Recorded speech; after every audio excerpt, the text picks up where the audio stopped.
ඔයාගේ ව්‍යාපාරයටත් වෙබ්සයිට් එකක් තියෙනවද? හැබැයි මේ වෙබ්සයිට් එක කස්ටමර්ස්ලා වගේම. නැත්නම් මේ වෙබ්සයිට් එකෙන් බිස්නස් ගන්න පුළුවන්. ඒ වෙබ්සයිට් එකට Google First Page presence එකක් තියෙනවා. ඒ කියන්නේ යම්කිසි කෙනෙක් ඔයාගේ ව්‍යාපාරයට අයිති ක්ෂේත්‍රය නැත්නම් සෙක්ටර් එක සර්ච් කරනකොට ඔයාගේ බිස්නස් එක Google First Page එකට එනවද? එහෙම නැත්නම් ඔයාගේ බිස්නස් එකට ඔයාගේ වෙබ්සයිට් එක හරහා කස්ටමර්ස්ලා එන්නේ නැත්නම් ඒ වෙබ්සයිට් එකකින් වැඩක් නෑ.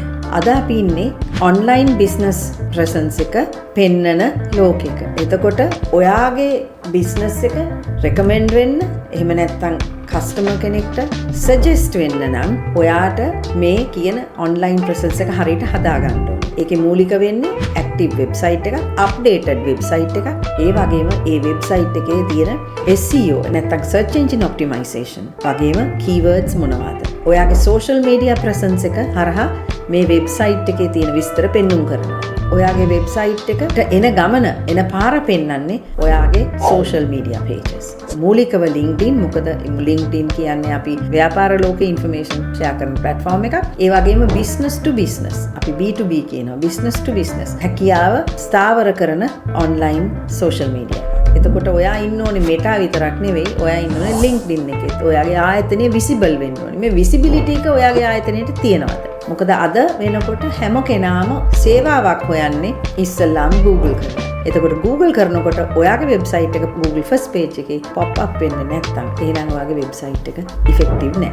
ඔයා දන්නවද දවස් 30කින් ඔයාගේ මේ කියන online presence එක හදා ගන්න පුළුවන් කියලා. අපේ ස්පෙෂල් ඔෆර් එකක් තියෙනවා ඕනෑම කුඩා හෝ මධ්‍යම ප්‍රමාණයේ ව්‍යාපාරයකට දවස් 30කින් online visibility හදාගෙන තමන්ගේ වෙබ්සයිට් එක තමන්ගේ කස්ටමර්ස්ලාට highly visible වෙන විදිහටත් අලුත් කස්ටමර්ස්ලා ඇති කරගන්නත් online business එක ගොඩනගා ගන්නටත් අපි විශේෂ ප්‍රෝග්‍රෑම් එකක් හදලා තියෙනවා. Communica Solutions එක එකතු වෙන්න අපි විශාල ප්‍රමාණයක් කුඩා හා මධ්‍යම පරිමාණයේ ව්‍යවසායකයන් සහ ආයතන සමග වැඩ කරනවා. ඔවුන්ගේ ඔන්ලයින් ප්‍රසන්ස් එක අපි හදලා දීලා තියෙනවා. ඉතින් ඔබට පුළුවන් අපිත් එක්ක සම්බන්ධ වෙන්න ඔබේ ඔන්ලයින් ප්‍රසන්ස් එක හරියට ගොඩනගා ගන්න.